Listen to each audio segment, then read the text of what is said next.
আবাস যোজনায় দুর্নীতির অভিযোগ ভুরি ভুরি রয়েছে। এবার আসছে পূর্ব মেদিনীপুরের পাঁশকুড়া থেকে এক পরিবার, তারা আবাস যোজনার অর্থ পাচ্ছে না বা তাদের নাম সঠিকভাবে তোলা হচ্ছে না। কেন হচ্ছে না, তার কারণ তাদের অপরাধ, তারা সিপিএম এই দলটিকে সমর্থন করেন। পরিবারের তরফ থেকে বা বঞ্চিতদের তরফ থেকে ইতিমধ্যে একটি লিখিত অভিযোগ বিডিওর কাছে জানানো হয়েছে।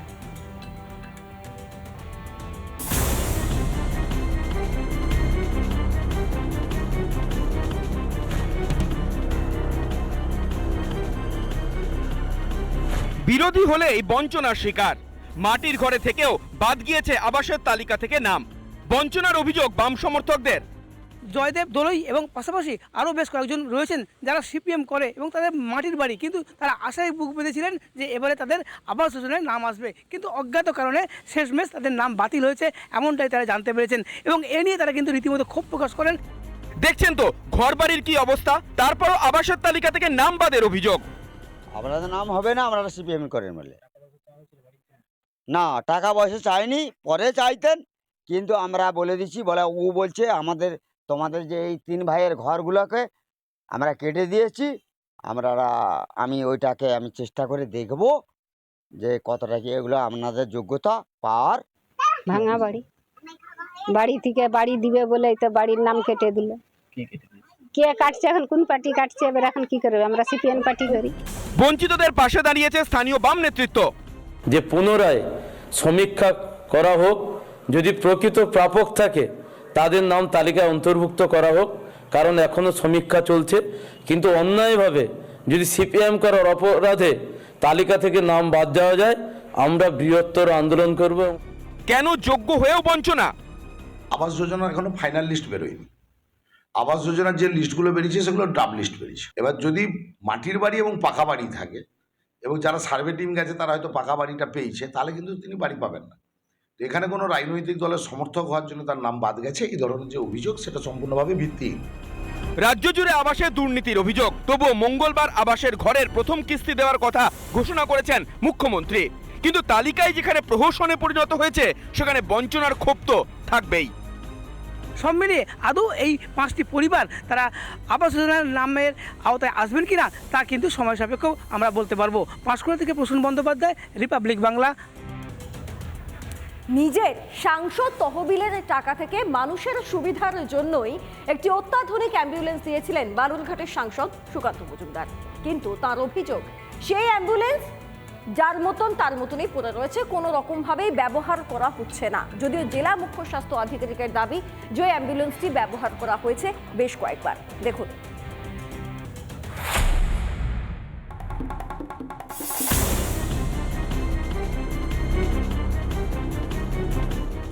সাংসদ তহবিলের অ্যাম্বুলেন্স ব্যবহার না করার অভিযোগ বালুরঘাটের সাংসদ সুকান্ত মজুমদারের। বালুরঘাটে এই যে অ্যাম্বুলেন্স, এই অ্যাম্বুলেন্সকে ঘিরেই কিন্তু বিতর্ক শুরু হয়েছে। বালুরঘাটের সাংসদ সুকান্ত মজুমদারের সাংসদ উন্নয়ন তহবিল সৌজন্যে এই অ্যাম্বুলেন্সটি দেওয়া হয়েছে। তিনি যেটা বলছেন, প্রায় 2 বছর আগে এই অ্যাম্বুলেন্স যে সিমোইচ তাকে দেওয়া হয়েছিল, সিমোইচ দপ্তরে এখনো পর্যন্ত কিন্তু এই অ্যাম্বুলেন্সটি পড়ে রয়েছে। তিনি যেটা বলছেন, ধুলো মাটি জমে এই অ্যাম্বুলেন্স পড়ে রয়েছে সিমোইচ দপ্তরে, সেটা ব্যবহার করা হচ্ছে না।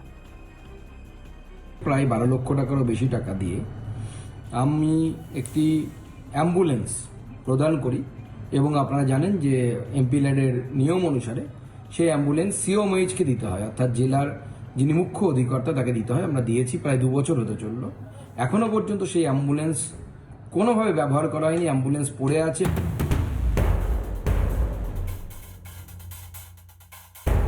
অ্যাম্বুলেন্সটি ব্যবহার করলে স্থানীয়রা উপকৃত হবেন বলছেন জেলার বাসিন্দারা। এটা অবভিয়াসলি ভালো যদি চলে, কারণ আমরা এটাও দেখেছি যে এই অ্যাম্বুলেন্সের কারণে কিছু সময়ের ব্যবধানে অনেক রোগীর মৃত্যু পর্যন্ত হয়ে যায়। তো এটা আমরা জেলাবাসী হিসেবে চাইবো যে এটা চলুক বা রানিং থাকুক, তাহলে আমাদেরই এটা খুবই সুবিধা হবে, আর কি উপকার হবে। যারা সিমোইচ যেটা জানাচ্ছেন, বিভিন্ন ক্ষেত্রে এই অ্যাম্বুলেন্স ব্যবহার করা হয়েছে, যেমন দুর্গাপুজো গেছে, বিভিন্ন অনুষ্ঠান সহ দিবারাত্রি এই অ্যাম্বুলেন্স পরিষেবা দিচ্ছে। রেজিস্ট্রেশনের জন্য কিছুটা দেরি হয়েছে, কিন্তু তারপর থেকে রেজিস্ট্রেশনের পর থেকে কিন্তু এই অ্যাম্বুলেন্স সাধারণ মানুষকে পরিষেবা দিচ্ছে। অ্যাম্বুলেন্সটা ব্যবহৃত হচ্ছে না একদম নয়, ব্যবহৃত হচ্ছে এবং বিভিন্ন যেগুলো স্পেশাল যে কেসগুলো থাকে সেই কেসগুলোতে আমাদের যখন ডাইরেক্টলি আমাদের কিছু অ্যাম্বুলেন্স দিতে হয়, সেই সমস্ত জায়গায় এবং need base of some needy patient আমরা তখন অ্যাম্বুলেন্সটা ব্যবহার করে থাকি। যেদিন থেকে দিয়েছেন তারপর থেকে অ্যাম্বুলেন্সটা বহু ক্ষেত্রে ব্যবহার হয়েছে এবং সেটা সিএমএস অফিসে রাখা আছে। যখনই ব্যবহার প্রয়োজন পড়ে তখনই ব্যবহার করা যায়। একটা গাড়িকে তো চট করে বের করে দিয়ে আরেকটা গাড়িকে রিপ্লেস করা যায় না।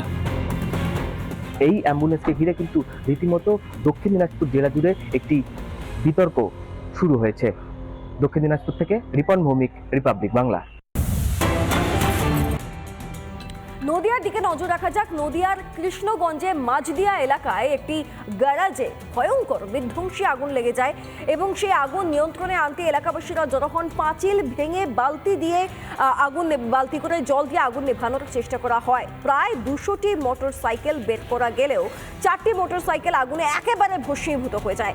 ঘটনাস্থলে পৌঁছায় কৃষ্ণগঞ্জ থানার পুলিশ এবং দমকল কর্মীরা।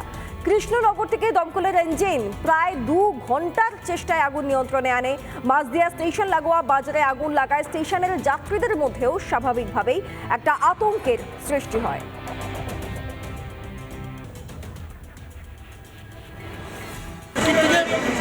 আগুন হয়েছে, তারপরে এই আগুনটা দাওয়া চারিদিকে ছড়িয়ে পড়ে এবং নিচের তলায় কিছু গ্যারেজ আছে, মোটরসাইকেল গ্যারেজ আছে, গ্যারেজে মোটরসাইকেল কিছু বাস্ট করে আমরা কিছু সবাই মিলে একটা গোডাউন আমরা মাল বের করে মুছে করে দিই। আপাতত ফায়ার ব্রিগেড এসছে। আগুন এখন ড্যাম্পিং ডাউন চলছে, আগুন control, fire control damping down চলছে। কারণ আমরা এসে ফায়ার পেয়েছি, আগুন পেয়েছি, আমরা জল দিয়ে আগুনটা নিভিয়ে দিই, এক্সটিংগুইশ করে দিই। মুর্শিদাবাদে একদিকে শুধু বোমা উদ্ধারই হচ্ছে না, অপরদিকে দেদার অবৈধভাবে চলছে মাটি কাটা। দিন নেই রাত নেই, মাটি কাটার দৌরাত্ম্য বেড়েই চলেছে। দেখুন একবার।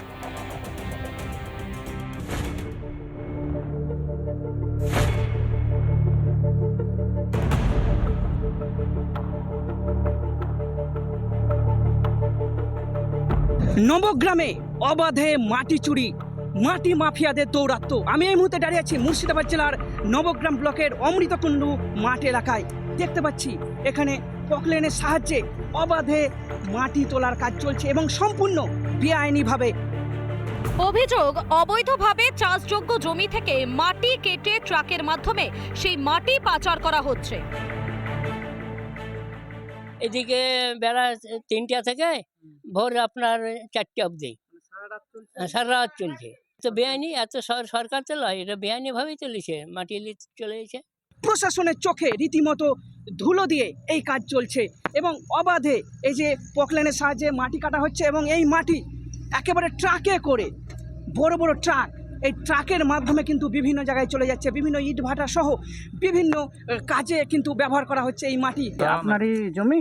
হ্যাঁ, আমারই জমি। আচ্ছা, আপনি কি বিএলআরও পারমিশন নিয়েছেন, থানার পারমিশন? না, আমি থানার পারমিশন নিইনি। বিএলআরও আমি মাটি একজনের লিয়া দিয়া করে, ওকে বলে আসি, ও যা করি আছে তাই করি আছে। আমরা জানি না, জমিওয়ালা কাটাচ্ছে, আমরা নিয়ে যাচ্ছি। ওটা আমার তো জেনে লাভ নাই। বেআইনি যে জমিওয়ালা তাকে জিজ্ঞেস করুন। আচ্ছা, আইন না বেআইনি সে জমিওয়ালা বলবে।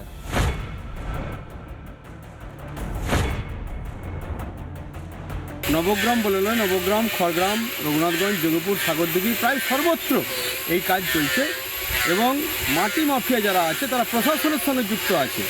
গোটা তৃণমূল দলটাই আজকে সমস্ত রকমের দুর্বৃত্তায়নের সঙ্গে যুক্ত হয়ে পড়েছে। আমরা দেখছি বিষয়টা, আমরা কতদূর কী করা যায় আমরা উদ্ধৃত নেত্রীদের কাছে জানবো। জানার পরে সে জিনিসটা যদি সত্যিকারই যদি এখানে মাটি কিনা বেচা হয়, পদক্ষেপ নেব। বিঘের পর বিঘে অবৈজ্ঞানিকভাবে মাটি কাটার ফলে বাস্তুতন্ত্রের ভারসাম্য যেমন নষ্ট হচ্ছে, তেমন গ্রামের রাস্তায় মাটি ভর্তি বড় বড় ট্রাক চলায় রাস্তা ক্ষতিগ্রস্ত হচ্ছে বলে অভিযোগ।